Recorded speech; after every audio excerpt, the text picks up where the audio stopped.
नमो विष्णुपादाय कृष्णप्रेष्ठाय भूतले श्रीमते भक्तिवेदांत स्वामिनिति नामिने। नमस्ते सरस्वती देवे गौरवाणी प्रचारिणे निर्विशेष शून्यवादी पाश्चात्यदेशतारिणे। जय श्री कृष्ण चैतन्य प्रभु नित्यानंद श्री अद्वैत गदाधर श्रीवासादि गौर भक्तवृंद। हरे कृष्णा कृष्णा कृष्णा हरे हरे हरे राम राम राम हरे हरे। अजानुलंबितभुजो कनकावदातो संकीर्तने कपितरो कमलायताक्षो विश्वम्भरो द्विजवरो युगधर्मपालो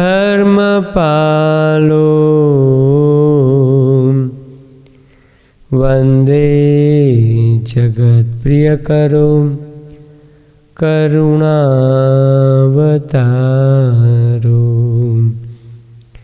वन्दे जगत्प्रियकरो करुणावतारो वन्दे जगत्प्रियकरो करुणावतारो।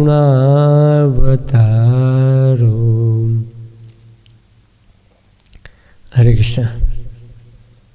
तो भगवद गीता के दूसरे दिन के सत्र में आप सभी श्रद्धालु भक्तों का मैं स्वागत करता हूँ।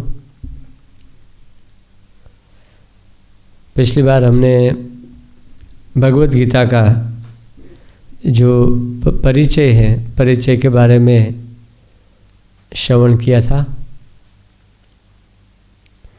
आज हम भगवद गीता के जो प्रमुख विषय वस्तु हैं आत्मा के बारे में आज हम श्रवण करेंगे। सब भक्त लोग अच्छी तरह जानते हैं कि भगवद गीता के 5 विषय वस्तु हैं: ईश्वर, जीव, प्रकृति, काल और कर्म। 5 विषय वस्तु हैं। इनमें से एक विषय वस्तु है आत्मा के बारे में आज हम थोड़ा बहुत विस्तार से समझना तो बहुत ही मुश्किल है, लेकिन थोड़ा बहुत समझने का प्रयास करेंगे। भगवद गीता 18 अध्याय में से ये जो दूसरा अध्याय है, दूसरे अध्याय के शुरुआत में गीता के सार अध्याय में भगवान आत्मा की बहुत ही विशद रूप से व्याख्या करते हैं। श्लोक संख्या 11 से लेकर 29 तक आत्मा के बारे में भगवान नाना प्रकार से बताते हैं, लेकिन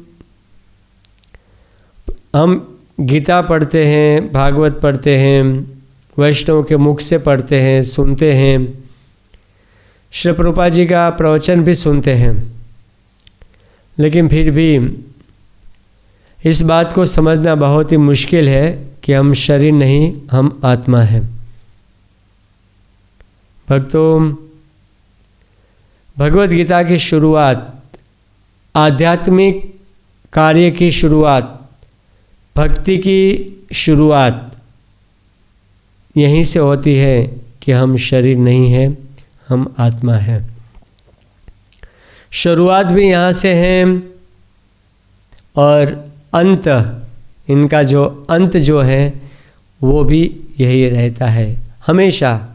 साधन भी यही है, साध्य भी वही है। साधन अवस्था में भी हम इस बात को मानना है कि हम शरीर नहीं, हम आत्मा हैं, और साध्य वस्तु में भी, साध्य अवस्था में भी हमें इस बात को इस बात को हमें अपने स्वरूप को जागरूक करना है कि हम शरीर नहीं है, हम आत्मा हैं। लेकिन अगर हम बार बार आत्मा के बारे में बोलेंगे तो लोगों का पहले यही प्रश्न होता है कि हम शरीर नहीं है, हम आत्मा है, इसका प्रमाण क्या है? वह क्या प्रमाण क्या है? इसका कोई तो प्रमाण होना चाहिए। प्रमाण क्या है? तो आज हम नाना प्रकार का उदाहरण देते हुए हम शरीर नहीं है, हम आत्मा हैं, उसका प्रमाण के बारे में, सबूत के बारे में समझने का प्रयास करेंगे। पहला प्रमाण है कॉमन सेंस। हमेशा हम अपने जीवन में बोलते हैं कि वो व्यक्ति चला गया, वो व्यक्ति चला गया, लेकिन वो चला गया, वो कौन चला गया? जिनके साथ हम लोग खाते थे, जिनके साथ हम लोग घूमते थे, जिनके साथ हम लोग नाना प्रकार से एंजॉय करते थे, जिनके साथ हम भक्ति करते थे, दिन रात जिनके साथ सोते थे, वो व्यक्ति हमें छोड़ के चला गया। प्रायः लोग कहते हैं कि वो चला गया, वो चला गया, लेकिन वो कौन चला गया? जो चला गया वो तो यहीं पर पड़ा है, तो कौन गया? मेरा आप सबसे प्रश्न है, क्या आप सब लोग सुन रहे हैं? क्या आपका कान सुन रहा है?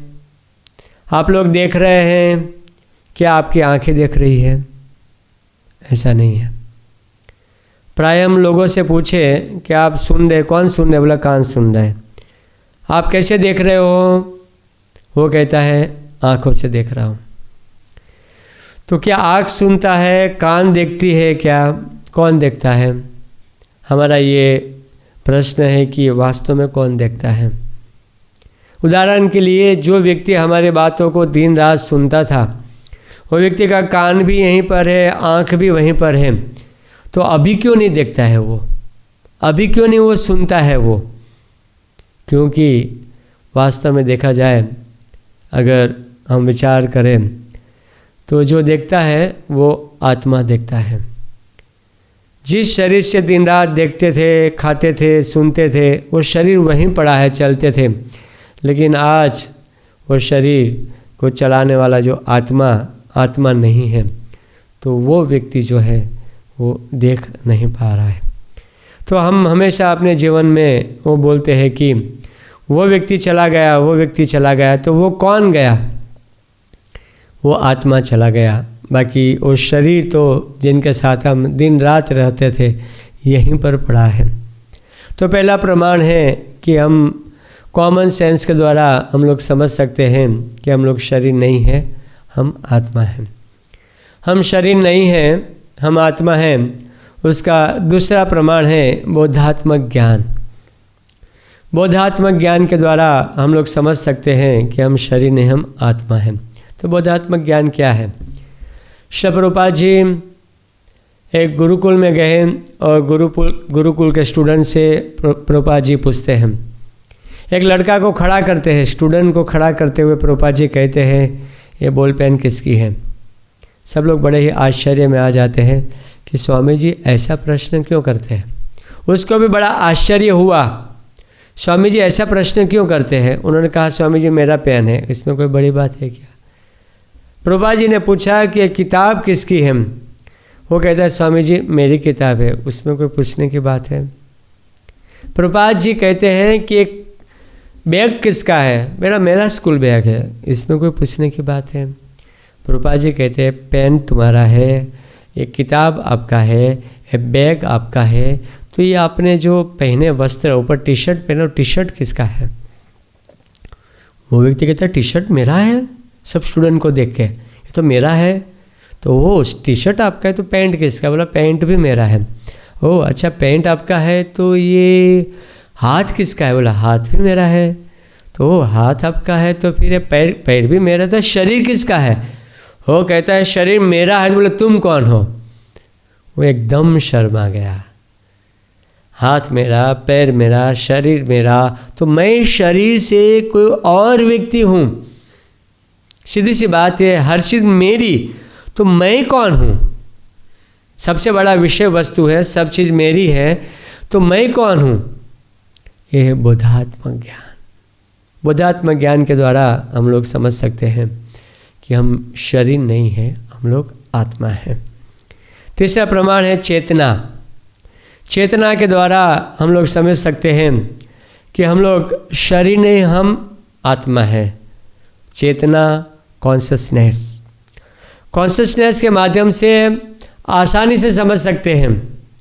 जैसे कि उदाहरण के लिए मैं यहाँ पर एक कुर्सी के ऊपर बैठा हूँ, मान लो कुर्सी के ऊपर हूँ, तो इस कुर्सी के ऊपर 2 घंटा से बैठा हूँ।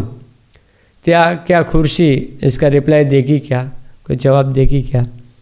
नहीं। लेकिन हम अपने मित्र के ऊपर बैठ जाएंगे तो, अगर कोई अपने सहेली के ऊपर बैठ जाएगी तो तुरंत अरे 5 मिनट में अरे खड़े हो जाओ, खड़े हो जाओ, खड़े हो जाओ। लेकिन हम कुर्सी के ऊपर बैठते हैं, घंटों भर बैठे, कुर्सी कोई भी रिप्लाई नहीं देती है। क्यों? क्योंकि कुर्सी के अंदर आत्मा नहीं है। फुटबॉल को कितने भी लात मारो लात कितना भी मारो, फुटबॉल कोई रिप्लाई नहीं देगा। आप किसी मनुष्य को लात मारो, देखिए कितना बड़ा रिप्लाई आता है। एक ट्रेन में मुंडी भी देते उधर नहीं कर सकते हैं। आप लात मारने के बाद फुटबॉल को लात ऊपर लात मारते हैं, लेकिन कुछ भी रिप्लाई नहीं देता है, क्योंकि उसके अंदर आत्मा नहीं है। तो ये उनके अंदर चेतना नहीं है, उसके अंदर आत्मा नहीं है। आत्मा है मतलब चेतना है। आत्मा का प्रकाश ही चेतना है। लोग प्रश्न करते हैं स्वामी जी चेतना क्या है? तो आत्मा का प्रकाश चेतना, आत्मा का जो प्रकाश, जैसे कि हम लोग यहाँ पर बैठे हुए हैं, कमरे में प्रकाश हो रहा है, प्रकाश फैल रहा है कमरे के अंदर। तो जो कमरे के अंदर प्रकाश आ रहा है, कहाँ से आ रहा है? बल्ब के द्वारा। लेकिन बल्ब कहाँ पर है? छोटा सा बल्ब होल्डर पे लगा हुआ है, लेकिन पूरे कमरे को प्रकाश देता है। तो हमारा कमरे में प्रकाश आता है, और प्रकाश का जो कारण है बल्ब, इसी प्रकार से हमारे शरीर में चेतना है, और चेतना का कारण है आत्मा। हमारे शरीर के अंदर आत्मा है। आत्मा है तो आत्मा का प्रकाश जो है चेतना, चेतना के माध्यम से आत्मा जो है पूरे शरीर को प्रकाशमान करता है। और चेतना जहाँ जहाँ पर है हमारे शरीर के अंदर, जैसे कि बालों में चेतना नहीं होती है तो बालों को काटो, दर्द नहीं होता है। नाखून में चेतना नहीं होती है, नाखून को काटो, दर्द नहीं होता है। जहाँ चेतना नहीं है वहाँ पर दर्द नहीं होता है।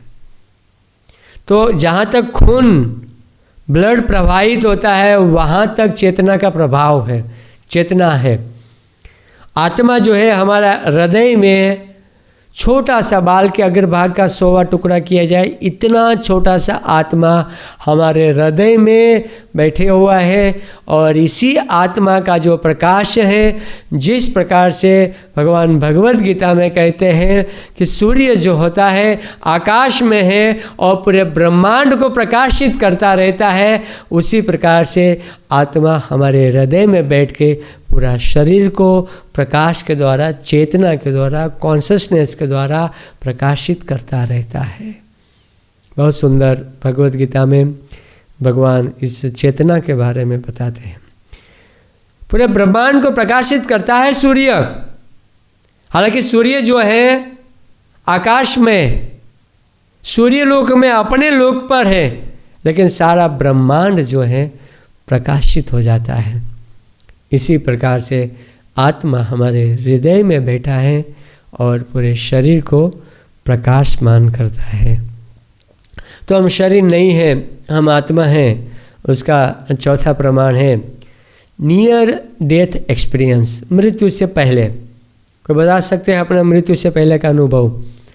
मुझे याद है जब मैं इसको नया नया ज्वाइन किया था, मैं मीरा रोड मंदिर में था। तो मीरा रोड भक्तिधाम हॉस्पिटल के डायरेक्टर हिज माधवानंद प्रभु इस्कॉन मीरा रोड में प्रवचन देने के लिए आए थे। तो जब वो प्रवचन दे रहे थे तो उसी समय पर उन्होंने बताया कि जब वो बालक थे, बहुत छोटा सा बालक थे, तभी उनको टाइफाइड हो गया, बीमारी हो। पहले मलेरिया हुआ, फिर टाइफाइड हुआ, फिर और बुखार बढ़ता गया, बुखार जाने का नाम ही नहीं ले रहे थे। और डॉक्टर ने उनसे कह दिया कि बस आप अभी ये लड़का जो है मरने वाला है। तो उसी समय पे उनके घर के लोग आसपास में बैठे हुए थे, सब गांव के लोग। जब गांव में किसी की कोई बीमारी बड़ी होती है या कुछ समस्या आती है तो पूरे गांव के लोग इकट्ठा हो जाते हैं। तो माधवानंद प्रभु बोलते हैं, मुझे याद है कि मैं बिस्तर में पड़ा हुआ था, सीधा मेरा शरीर में बिल्कुल शक्ति नहीं थी, मैं मरने वाला था। डॉक्टर ने बोल दिया कि ये लड़का मरने वाला है। तो घर में सब लोग कीर्तन कर रहे थे, गाँव के लोग मेरे चारों तरफ आसपास में बैठ के कीर्तन कर रहे थे। और कुछ लोग जो थे वहाँ पर गीता पढ़ रहे थे। माधवानंद प्रभु खुद प्रत्यक्ष रूप में बता रहे थे, ये मेरा खुद का मैंने सुना हुआ अपने आंखों से, कि उसी समय पर 2 यमराज के दूत, 2 या 4 जो भी हो, यमराज के दूत आए, भयंकर उनका चेहरा था, और आके उनके घर के चारों तरफ मंडरा रहे थे, वो अंदर नहीं आ रहे थे। हालांकि बालक माधवानंद प्रभु बोले थे मैं देख रहा था उसको, वो जो चारों यमराज के दूत थे, लेकिन घर के अंदर नहीं आ रहे थे। लेकिन यहाँ कीर्तन हो रहा था, कीर्तन के कारण वो सभी यमराज के दूत थे वहाँ से फिर वापस भाग गए। वास्तव में एक कीर्तन, मृत्यु से पहले हरिनाम संकीर्तन चल रहा था। इसी हरिनाम संकीर्तन के प्रभाव से उनकी मृत्यु जो थी वो टल गई, और यमराज के दूत जो उनको लेने के लिए आए थे वो भाग गए। तो नियर डेथ एक्सपीरियंस, मृत्यु से पहले अनुभव। अजामिल का अनुभव आप सब लोग जानते हैं भागवत में कि अजामिल जो था मृत्यु के समय पर यमराज जी के दूत लेने के लिए आए थे, भगवान के दूत भी आए थे, लेकिन यमराज जी जो था मृत्यु के कुछ सेकंड पहले यमराज के दूत और भगवान के दूत का जो संवाद जो था वो संवाद सुन रहा था। तो हम शरीर नहीं हैं, हम आत्मा हैं। उसका चौथा प्रमाण है नियर डेथ एक्सपीरियंस। मृत्यु से पहले हम अनुभव कर सकते हैं कि हम शरीर नहीं हैं, हम आत्मा हैं। हम शरीर नहीं हैं, हम आत्मा हैं। उसका 5वां प्रमाण है out of body experience. Out of body experience मतलब कि ऑपरेशन के समय, सर्जरी के समय पर डॉक्टर लोग जो है एक्सपेरिमेंट करते हैं। मुझे भी याद है जब मुझे पेट की बीमारी थी तो मैं हॉस्पिटल में दवा लेने जाता था, तो नाना प्रकार के डॉक्टर नाना प्रकार से एक्सपेरिमेंट करते थे। तो डॉक्टर लोग और साइंटिस्ट एक्सपेरिमेंट करते रहते हैं। तो out of body experience, out of body experience मतलब कि बहुत सुंदर उदाहरण है कि एक व्यक्ति जो था उसके ऊपर उसका ऑपरेशन करना था, और ऑपरेशन के समय पर डॉक्टरों ने उनको बेहोश कर दिया। और बेहोश कर दिया, बेहोश करने के बाद जब वो बेहोश अवस्था में था तो जब ऑपरेशन चल रहा था तो ऑपरेशन के समय पर जो जो बातें घट रही थी, डॉक्टर और नर्स जो जो बातें कर रहे थे, और वो व्यक्ति छत के ऊपर जो जो चल रहा था बातें, हॉस्पिटल के नीचे ग्राउंड फ्लोर में जो जो बातें हो रही थी, जो जो आवाज़ें आ रही थी, और कैंची, डॉक्टर कैंची से कैसे ऑपरेशन कर रहे थे, हर चीज़ ऑपरेशन के बाद उन्होंने डॉक्टर को बताया। मतलब कहने का तात्पर्य है जब उनका ऑपरेशन हो रहा था उसी समय पर वो व्यक्ति की जो आत्मा है शरीर से बाहर निकल गई थी। आप लोग प्रश्न करोगे कि आत्मा अगर शरीर से बाहर निकल जाती है तो वापस वो जिंदा कैसे हो गया? वो भी एक प्रश्न है। तो वापस वो जिंदा कैसे हो गया? तो आत्मा उनके शरीर से बाहर आती है तो आत्मा तो बाहर आ गई, लेकिन शरीर के अंदर चेतना कुछ समय तक हमारे शरीर के अंदर रहती है। जैसे कि आँखों में चेतना ज़्यादा समय के लिए रहती है। लोग आँखों को दान करते हैं ना, शरीर के बहुत सारे अंगों का लोग दान करते हैं, लेकिन वो दान तब तक कर सकते हैं जब तक उनके शरीर में चेतना है। आत्मा तो चली गई, वो व्यक्ति मर गया, लेकिन आत्मा जाने के बाद भी चेतना कुछ पार्ट्स में, शरीर के कुछ पार्ट्स में ज़्यादा समय तक चेतना होती है, कुछ अंगों में, और कुछ अंगों में तुरंत ही चेतना बाहर निकल जाती है। तो ये हम शरीर नहीं है, हम आत्मा है। उसका ये 5वां प्रमाण है, आउट ऑफ बॉडी एक्सपीरियंस। जहाँ तक चेतना की बात है भक्तों, आपने देखा होगा छिपकली। छिपकली जो होती है, जब उसको डंडा से मारते हैं, झाड़ू से पीटते हैं, डंडा से तो झाड़ू से बहुत मारते हैं लोग, है ना। तो झाड़ू मारते हैं किचन में, तो छिपकली डर के मारे भागती है। तो क्या छोड़ देती है वो? अपनी पूंछ को छोड़ देती है। पूंछ, छिपकली चली गई, लेकिन पूंछ जो है जंप लगाती रहती है। कितने लोग ने देखा छिपकली को? अरे बहुत से लोग ने देखा। इतने लोग छिपकली की पूंछ को हिलते हुए देखा, मतलब इतने लोग ने छिपकली को मारी है। सीधी सी बात है, जब तक छिपकली को मारते नहीं है तब तक छिपकली की पूंछ को हम समझ नहीं सकते हैं। तो छिपकली की पूंछ जो है वो हिल रही है, मतलब उनके अंदर चेतना है। तो हम शरीर नहीं है, हम आत्मा है। उसका 5वां प्रमाण है कि हम शरीर नहीं है, हम आत्मा है। 6ठा प्रमाण है पास्ट लाइफ मेमोरी, पूर्व जन्म की यादें, पूर्व जन्म का विज्ञान। आजकल संसार में पूर्व जन्म के बारे में हर एक व्यक्ति जानता है और इस बात को ज़्यादातर लोग स्वीकार करते हैं। लेकिन एक समय था कि पूर्व जन्म के बारे में इस हमारी भारत भूमि तो छोड़ो, पूरी दुनिया में 3 से 5% लोग ही पूर्व जन्म के विज्ञान को स्वीकार करते थे। लोग नहीं मानते थे। एक साइंटिस्ट हुआ ई स्टीवेंसन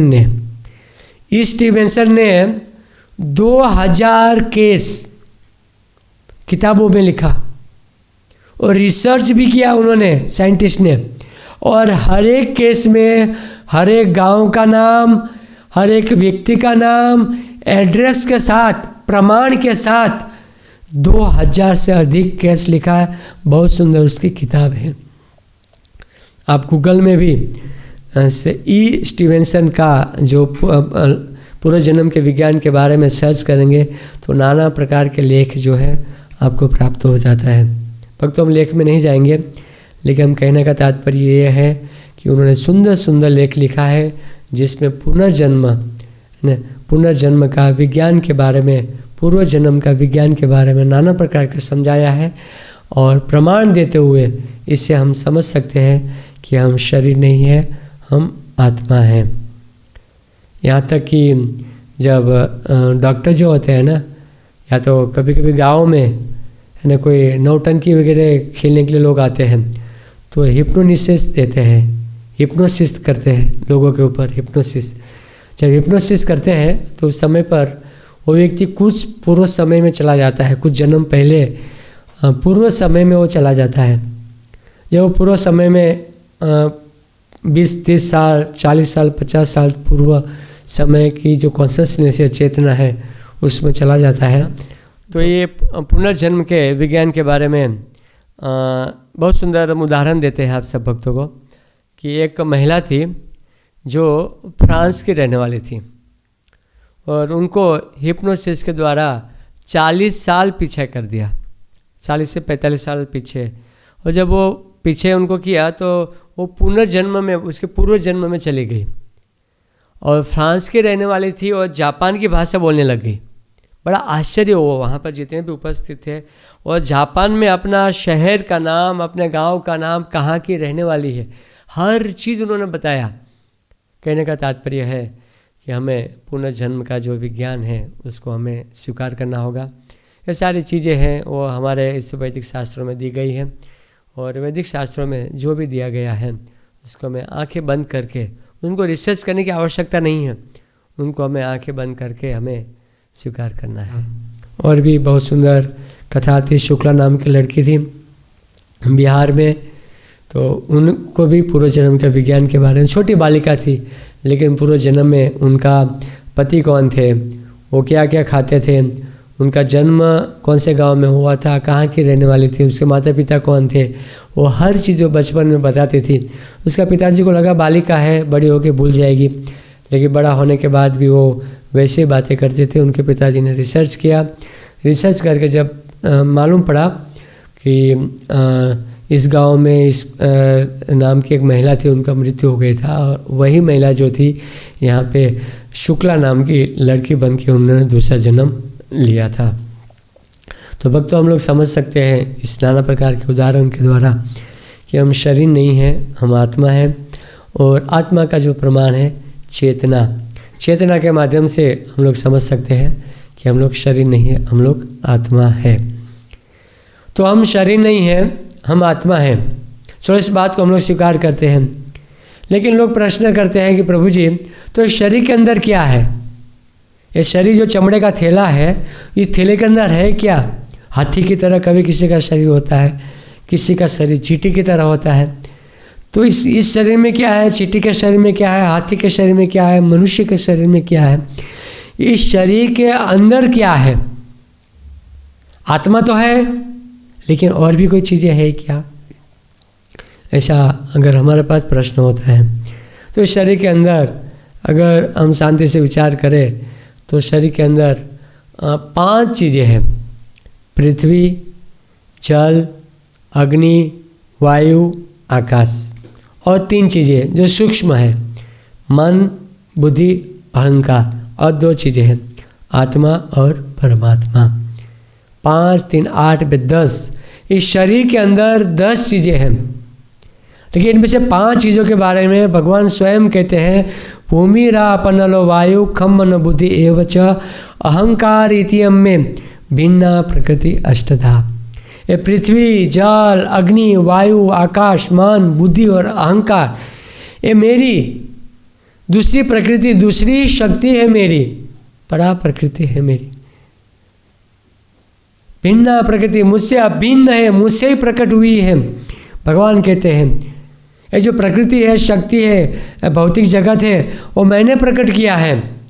जैसे पृथ्वी जिसके माध्यम से हम अन्न खाते हैं, जल जो हम शरीर में जल के बिना जी नहीं सकते, पृथ्वी के बिना जी नहीं सकते, वायु जो हम सांस लेते हैं, आकाश स्पेस,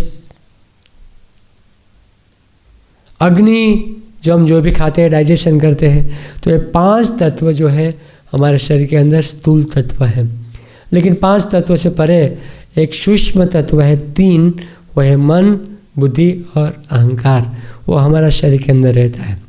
लेकिन जब हमारी मृत्यु होती है, जैसे हमारी मृत्यु होती है तो मृत्यु के समय पर, तो जैसे हम लोग ये शरीर छोड़ के चले जाते हैं तो हमारी ये जो आत्मा है वो शरीर के साथ शरीर में से बाहर निकल जाती है।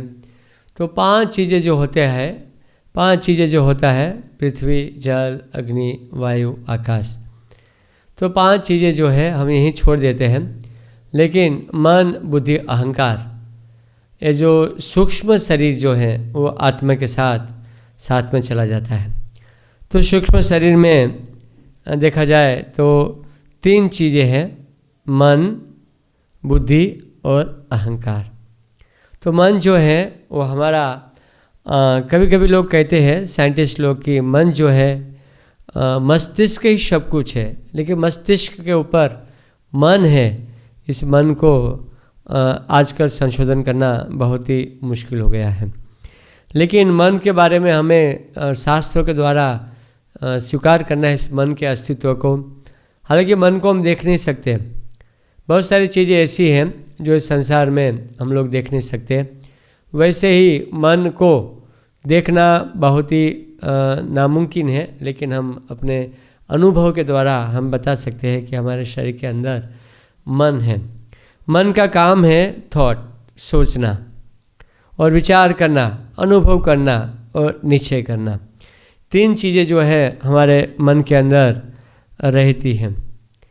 तो मन जो है, मन को निर्मल करना होता है। मन ही है और मनुष्य का बंधन और मोक्ष का कारण होता है। मन एवं मनुष्याणाम कारण बंधन मोक्षयो बंधाय विषयासक्तम मुक्तम निर्वेशयम स्मृतम। मन ही मनुष्य का बंधन और मोक्ष का कारण है। अगर हम मन को निर्मल बनाते हैं, मन को भगवान की सेवा में लगाते हैं, तो मुक्ति का कारण है। और मन को भौतिक कार्य में लगाते हैं तो यही मन जो है वो बंधन का कारण है। मन को निर्मल बनाना होगा। मन को निश्चल निर्मला मन बिना भक्ति न होए। मन को निर्मल किए बिना हम भगवान की जो भक्ति है वो भक्ति हम लोग नहीं कर सकते। भगवान श्री चैतन्य महाप्रभु कहते हैं, चेतो दर्पण मार्जनम भव महा। चेतो, चेतना का हृदय में हमारा कॉन्शसनेस है। कॉन्शसनेस का शुद्धिकरण के लिए हार्ट को, हृदय को क्लीन करने के बाद भगवान श्री चैतन्य महाप्रभु बताते हैं। कहने का तात्पर्य है कि मंत्र, अगर हम लोग मंत्र जपते हैं तो हमारा जो मंत्र मन को कंट्रोल करता है। मंत्र मतलब मन, जो भी हम लोग करते हैं वो मन में होता है और मन को शुद्ध करता है, पवित्र करता है मंत्र। जैसे हम मंत्र बार बार बोलते हैं, महामंत्र हरे कृष्ण, तो बार बार महामंत्र बोलते हैं तो धीरे धीरे हमारा ये जो मन जो है वो कंट्रोल होता है। लेकिन मन के ऊपर बुद्धि है और बुद्धि के ऊपर आत्मा है। इंद्रिया के ऊपर मन है, मन के ऊपर बुद्धि है, बुद्धि के ऊपर आत्मा है और आत्मा के ऊपर परमात्मा है। बहुत सुंदर उपनिषदों में श्लोक आता है, वर्णन आता है कि जिस प्रकार से घोड़ा की तुलना 5 इंद्रियों के साथ की है। 5 इंद्रियां जो है घोड़े हैं, और ये जो घोड़ा जो है, जैसे ही हम लोग रथ है, शरीर की तुलना रथ के साथ की है। हमारे जो शरीर जो है वो एक रथ के समान है और रथ के 5 घोड़े हैं।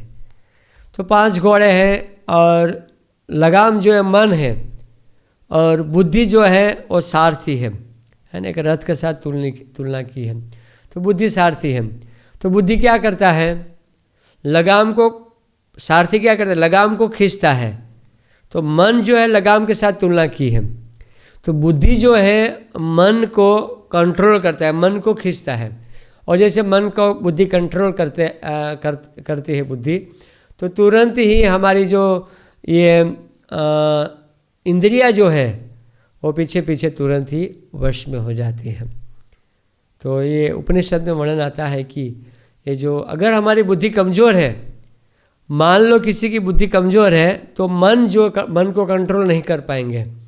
और मन को कंट्रोल नहीं कर पाएंगे जिसके कारण इसकी ये जो बुद्धि जो है और उसका जो मन जो है मनमानी करता है।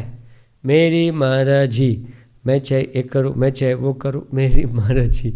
तो मन जब मनमानी करता है तो मन के साथ, मन के नियंत्रण में जो इंद्रियां जो होती है उसको मन कंट्रोल नहीं कर पाता है और इंद्रियां वश में नहीं होती है, जिसके कारण ये जो जीवन रूपी जो रथ है, जीवन रूपी जो रथ है हमारा गिर जाता है।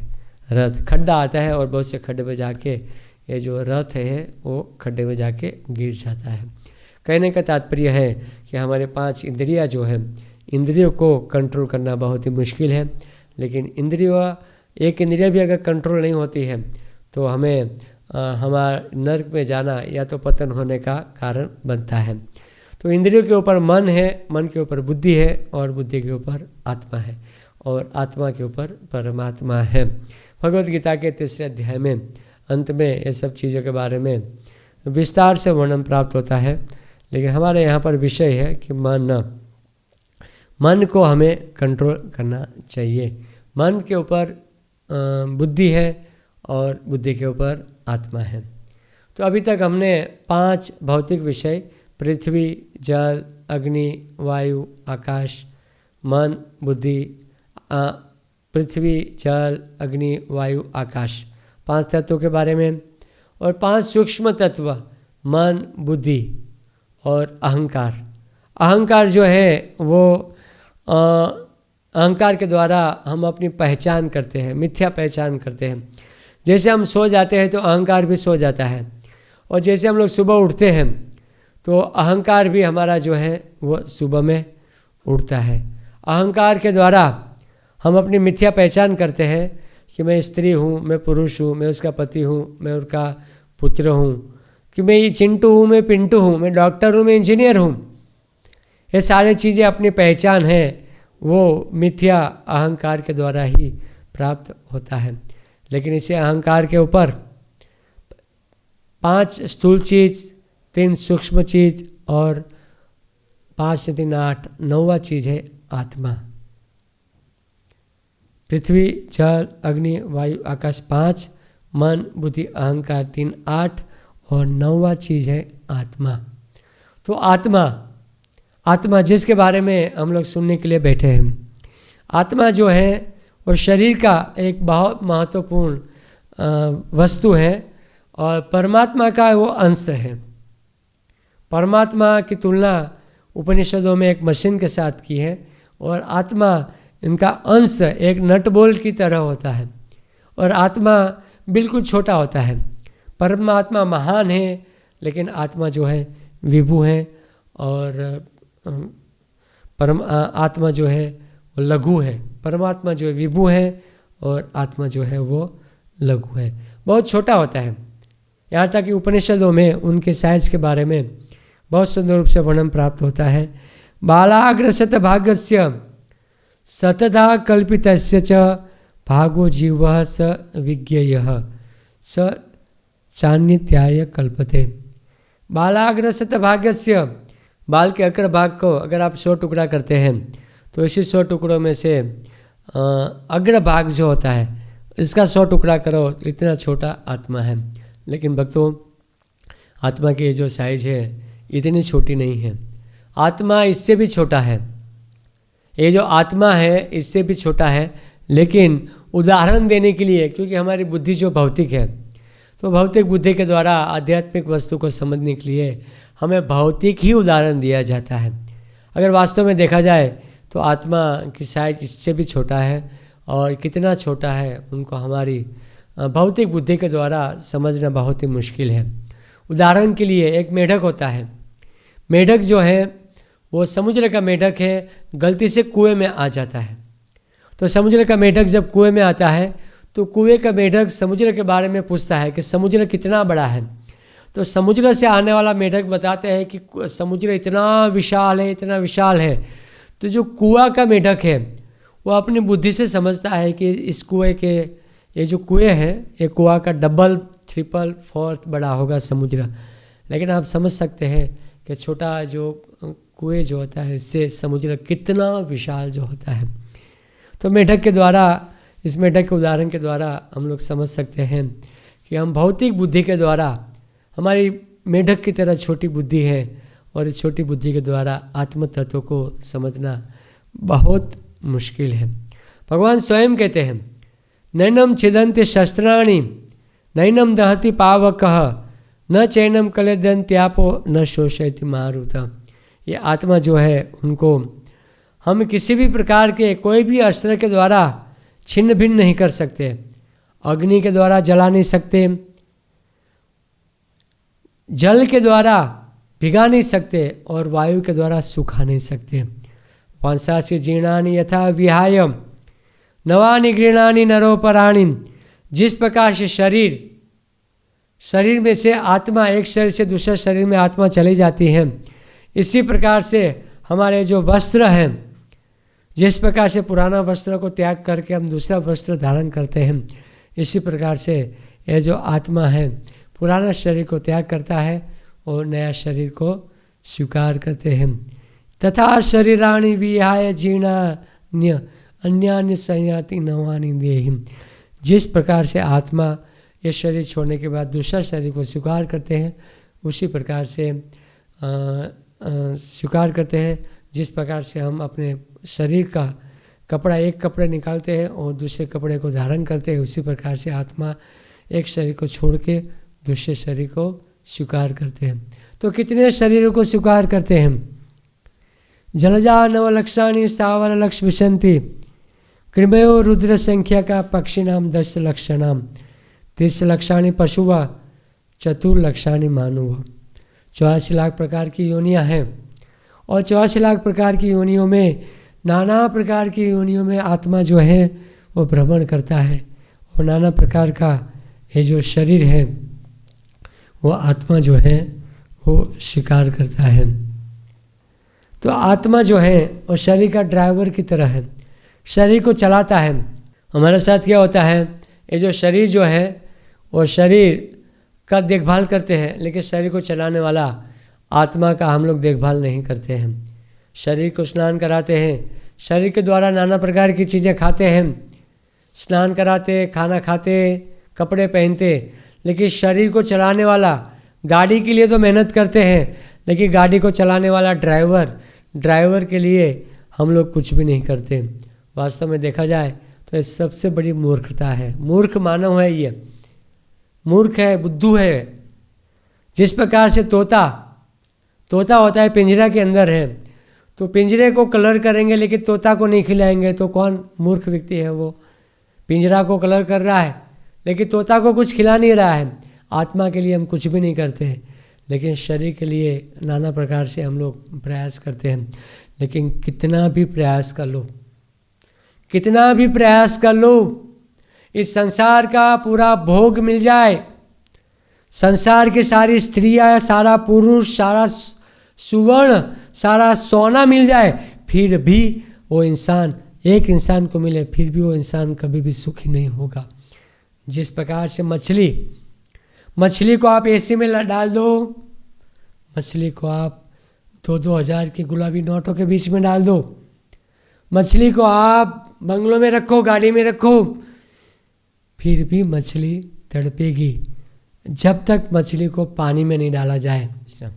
तो जिस प्रकार से मछली जो है वो पानी के बिना कभी भी सुखी नहीं रह सकती है, वैसे हम लोग आत्मा हैं और परमात्मा के साथ, भगवान के साथ जब हमारा संबंध स्थापित नहीं होता है, जब भगवान के साथ हम सेवा नहीं करते हैं भगवान के बिना, मछली पाने के बिना, और जीव जो है, आत्मा जो है, भगवान के बिना कभी भी सुखी नहीं हो सकता है। चाहे कितना भी हमारे पास सांसारिक ऐश्वर्य हो, लेकिन वो सारा जीरो के बराबर है। जैसे कि उदाहरण के लिए हमारे पास 1000 शून्य हो, लेकिन अगर एक ही ना हो तो इस शून्य का कोई वैल्यू नहीं होता है, लेकिन एक होता है तो 1000 शून्य का वैल्यू बढ़ जाता है। इसी प्रकार से अगर हमारे साथ भगवान ही नहीं है, अगर हम भगवान के साथ ही नहीं हैं, हम परमात्मा से मुड़े हुए हैं, रूठे हुए हैं, नाराज होकर बैठे हैं, उनकी भक्ति नहीं कर रहे हैं, तब तक हम इस जगत में कभी भी, जब तक हम भक्ति नहीं कर रहे हैं, तब तक हम इस जगत में कभी भी सुखी नहीं हो सकते हैं। तो मछली को 2000 की गुलाबी नोट के बीच में डालो, एसी के अंदर डालो, या तो कोई बंगलों में रख दो, लेकिन फिर भी तड़पती रहेगी। लेकिन अगर वो पानी में डालेंगे तो वो तुरंत ही प्रसन्न हो जाती है। वैसे ही हम आत्मा हैं, और आत्मा होने के नाते परमात्मा का अंश है आत्मा, और जैसे हम लोग परमात्मा की ओर मुड़ते हैं, तुरंत ही हम लोग सुखी हो जाता है। हम परमात्मा के साथ 36 के अंक करके बैठे हुए हैं, 3 और 6। जैसे 6 और 3 आप देख सकते हैं, 6 और 3 जो है वो आमने सामने होता है, और 6 और 3 जो है वो आमने सामने होता है, और 3 और 6 जो है उल्टा, दोनों का मुख जो है उल्टा होता है। तो भगवान से 3-6 का अंक बना के हम लोग बैठे हुए हैं, और जैसे हम भगवान की ओर मुड़ते हैं तो भगवान तुरंत ही, जिस प्रकार से नट बोल्ट मशीन के साथ जुड़ता है तो नट बोल्ट का वैल्यू बढ़ जाता है, वैसे हम भगवान की ओर मुड़ते हैं तुरंत ही जगत से हम बाहर निकल के शांति का अनुभव करते हैं। तो आत्मा है हम, और आत्मा होने के नाते परमात्मा की सेवा करना हमारा मूल कार्य है। आत्मा है, बिल्कुल छोटा सा है, हृदय में हमारा स्थान है, हार्ट में। हालांकि उनके साइज़ तो हमने अभी बताया, साइज़ को समझना बहुत ही मुश्किल है, लेकिन आत्मा जो है हृदय के अंदर ये आत्मा है और पूरे शरीर को चेतना के द्वारा प्रकाशित करता है। 10वां तत्व जो है, अंतिम तत्व, वो है परमात्मा। तो परमात्मा के बारे में थोड़ा समझना जरूरी है कि परमात्मा क्या हमारे शरीर के अंदर है। चलो हम समझ गए कि आत्मा बिल्कुल छोटे साइज पे आत्मा है, लेकिन क्या परमात्मा भी है? हम बिल्कुल सत्य वस्तु हैं। परमात्मा भी हमारे शरीर के अंदर है। परमात्मा जो है बिल्कुल छोटी साइज, जैसे अंगूठा से ए साइड जो है परमात्मा की साइज है, और छोटा जो है परमात्मा है। हर एक शरीरों में, चाहे कोई चींटी का शरीर हो, चाहे कोई हाथी का शरीर हो, हर एक शरीरों में परमात्मा हमारे साथ रहता है। सोल और सुपर सोल, सोल और सुपर सोल। वदन्ति तत्विदस्तत्वं यद् ज्ञानम अव्ययम ब्रह्मेति परमात्मेति भगवान इति शब्दते। सर्वस्य चाहम हृदि सन्निविष्टो मत्तः स्मृति ज्ञानम अपोहनम च वेदेश सर्वेर अहमेव वेद्यो वेदांत कृत वेद विदेव चाहम। मैं समस्त प्राणियों के हृदय में स्थित हूँ और मुझसे ही स्मृति ज्ञान और विस्मृति या भाव जो है भगवान कहते हैं मुझसे ही आता है। तो भगवान जो है सभी जीवात्माओं के हृदय में रहते हैं परमात्मा के रूप में। ईश्वर सर्वभूतानाम हृदय अर्जुन तिष्ठति है। अर्जुन, ईश्वर समस्त जीवात्मा के हृदय में वास करता है परमात्मा के रूप में। हालांकि परमात्मा और निराकार वदन्ति तत्विदस्तत्वं यद् ज्ञानम अव्ययम ब्रह्मेति परमात्मेति भगवान। ब्रह्म, परमात्मा और भगवान के बारे में और विशद व्याख्या जब हम भगवान के बारे में, ईश्वर तत्व के बारे में जब हम समझेंगे तभी हम विस्तार से समझेंगे। लेकिन हम यहाँ इतना समझ लेते हैं कि आत्मा जो है हर एक शरीर में आत्मा और परमात्मा दोनों का निवास स्थान होता है। लेकिन परमात्मा जो है हमारा शरीर के अनुसार अंगूठा से इतना छोटा साइज का चतुर्भुज रूप में शंख चक्र गदा पद्म लेकर परमात्मा का ये जो स्वरूप है हर एक शरीर के हृदय में निवास करता है। भगवान कहते हैं अर्जुन, मैं समस्त प्राणियों के हृदय में स्थित हूँ। हर एक जीवात्मा के हृदय में भगवान रहते हैं। उपदेष्टा अनुमंता च भर्ता भोक्ता महेश्वरा, और सबको उपदेश देते हैं, पालन करता है, भोक्ता है, हर एक जीवात्माओं के मित्र है। परमात्मा जो हर एक जीवात्माओं के मित्र है, सबसे करीब मित्र। आप ये विचार कीजिए, मनुष्य जो मित्र है हमारा, वो संकट में हमें छोड़ देगा, मृत्यु के समय छोड़ देगा।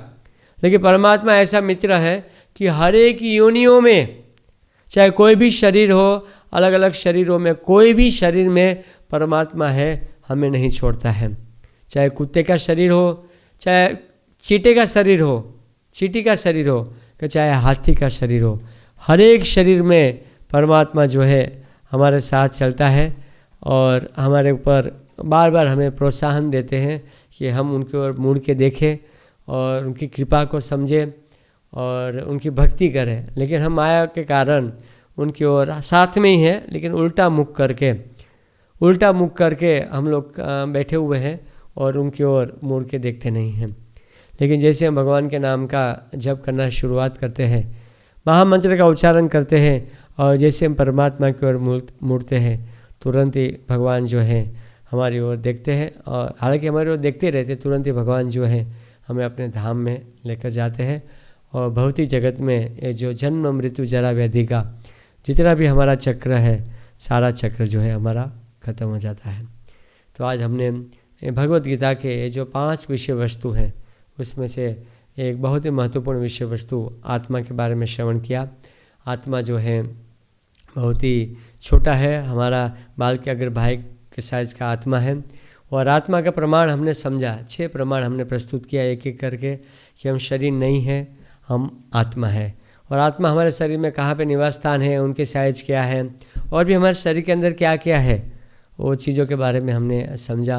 लेकिन जैसे हम भगवद गीता की गहराइयों में जाते हैं, भगवद गीता को खोलते हैं और उसको पढ़ते हैं, तो भगवान अर्जुन को अनेकों बार आत्मा के बारे में बताते। भगवान अर्जुन से कहते हैं, अर्जुन तुम शरीर नहीं, तुम आत्मा हो। मुझे सब कुछ याद है, तुम भूल चुके हो। अजोपि सन व्यात्मा भूतानामि स्वरूपि सन बहुनि में व्यतीतानि जन्मानि तव चार्जुन तान अहम वेद सर्वाणि न तुम वेद परंतप। है अर्जुन, मुझे सब कुछ याद है, लेकिन तुम्हें कुछ भी याद नहीं है, क्योंकि तुम एक आत्मा हो। तो आत्मा के बारे में हमने आज समझने का प्रयास किया। अभी हम लोग कल समझेंगे ईश्वर के बारे में, भगवान के बारे में। भगवान कौन है, हु इज़ गॉड, भगवान की हमारे जीवन में क्या आवश्यकता है, भगवान की मेरे जीवन में क्या आवश्यकता है। वो भगवान है, अपने स्थान पे रहने दो, मैं अपने स्थान पे रहूँगा। और भगवान के अस्तित्व को हम कैसे स्वीकार करें। ठीक है, भगवान एक है, तो इतने सारे देव देवताएँ क्यों हैं, नाना प्रकार की बातें हम अगले प्रवचन में समझेंगे। धन्यवाद सुनने के लिए। हरे कृष्णा। श्रील प्रभुपाद की जय।